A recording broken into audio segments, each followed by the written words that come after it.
Hola, welcome to Bubble Spanish, and today in this class we will learn about cardinal points.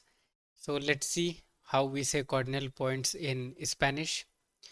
So how we say north, called is that norte, norte, south, sur, sur, east, este, este, west, oeste, oeste, northwest, noroeste, noroeste, northeast, nordeste or noreste, southwest, sudoeste or suroeste, southeast, sudeste or sureste, center, we say it as centro.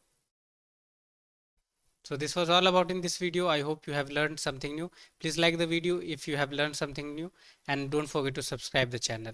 Till the time, take care and keep learning.